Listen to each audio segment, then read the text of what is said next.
नमस्कार दोस्तों, मेरे प्यारे विद्यार्थियों, आपका फिर से स्वागत है मेरे YouTube चैनल एजुकेशन अड्डा में। जैसा कि आपने मेरी पिछली वीडियो में देखा, मैंने 7th क्लास के आपको एक्सरसाइज 5.1 का कुछ एग्जाम्पल समझाया था। आज हम लेके चले हैं आज की तारीख में इंग्लिश ग्रामर का फर्स्ट टॉपिक इंट्रोडक्शन, जिसमें आज हम आपको बताएंगे कि letter, alphabet, vowels and consonants, words and spelling and alphabetical order and dictionary. ये चीज़ें हमारे पढ़ाई से इतनी संबंधित रखती हैं कि यह अगर हमारे पूर्ण रूप से आ जाती हैं तो हमें इंग्लिश में बिल्कुल भी प्रॉब्लम नहीं होती है। जैसा कि हमने पहला टॉपिक लिया letter of alphabet.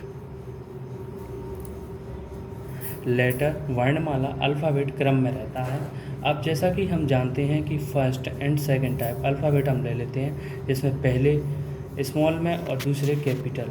Capital word अधिकतर प्रॉपर नाउन के लिए यूज किया जाता है और स्मॉल लेटर में हमें पता है जैसे ए से लेकर जेड तक स्मॉल लेटर और ए से लेकर जेड तक कैपिटल लेटर हमारा होता है। ठीक है, अब सबसे पहले हम कैपिटल लेटर में इस तरीके की बात करेंगे तो इसमें दो पार्ट सभी के लिए मायने रखते हैं। सभी के लिए मायने रखने का मतलब ये होता है कि दोनों के लिए एक ही चीज़ होती है।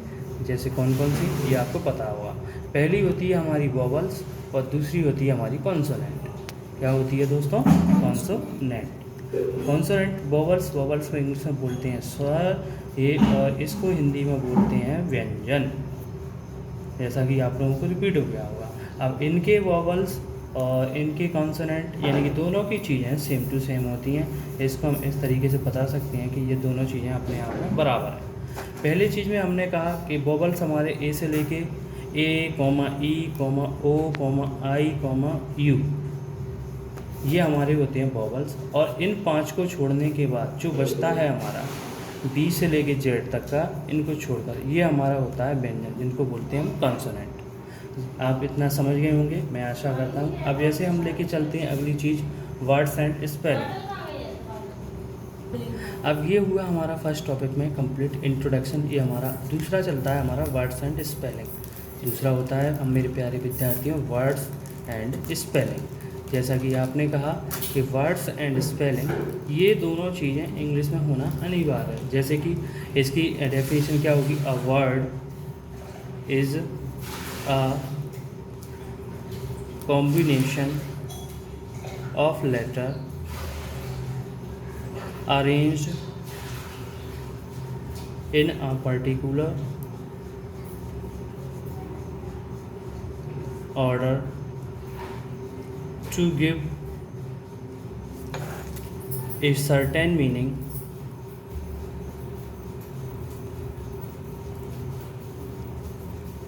the way letters are arranged in word is called spelling। जैसा कि आप समझ पाए, a word is a combination of letter arranged in a particular order to give a certain meaning the way letters is arranged in a word is called spelling. यानी कि वे शब्द, यानी कि एक ऐसा शब्द जो कि कॉम्बिनेशन हो लेटर यानी वर्ण का, अरेंज यानी कि सही क्रम में, पर्टिकुलर ऑर्डर एक उसका सही सार्थक क्रम हो, to give a certain meaning जो कि हमें एक सही अर्थ बताता है, उसको द वे एक ऐसा रास्ता letter are arranged in a word is called spelling. या हम इसको कह सकते हैं कि सही क्रम में दिए हुए शब्द का क्रम ही वर्ड कहलाता है, यह स्पेलिंग का मतलब होता है। अब जैसा कि दोस्तों आप जानते हो कि अगर मैंने लिख दिया कि एग्जाम्पल के तौर पर ले लें हम कि मैंने लिखा DOG डॉग। डॉग माने क्या होता है? कुत्ता। ये तो आप सभी को पता है। अब ऐसे डी के बाद ओ के बाद जी, ये एक ऐसा क्रम है जिसमें सही सार्थक क्रम होगा मीनिंग का, वर्ड का, अल्फ़ाबेट का, तो ये हमें एक नया अंतर देगा। अंतर के साथ यानी कि अर्थ पता करेगा। अब ऐसे हमने लिख दिया, ऐसे कोई मीनिंग है, ये हमने लिख दिया TEB टैब। ये टैब का मतलब होता है टैबलेट, ये मेडिसिन जो हम दवाइयाँ खाते हैं, ये होती है टैब। अब अगर हम इसी को उल्टा करके ऐसे लिख दें BAT वैट, अब इसका डिक्शनरी में कुछ ना कुछ मीनिंग तो निकलेगा। लेकिन अपन GOD गॉड, डॉग का उल्टा करते हैं गॉड। गॉड माने हमारा भगवान हो जाता है। क्या हो जाता है स्टूडेंट? भगवान हो जाता है। अब मैं उम्मीद करता हूँ आपको यह इतना समझ में आ गया होगा। अब हम अब हम अपने नए चैप्टर पर लेके चलते हैं। इसका दूसरा क्रम है हमारा alphabetical order and dictionary. Alphabetical order and dictionary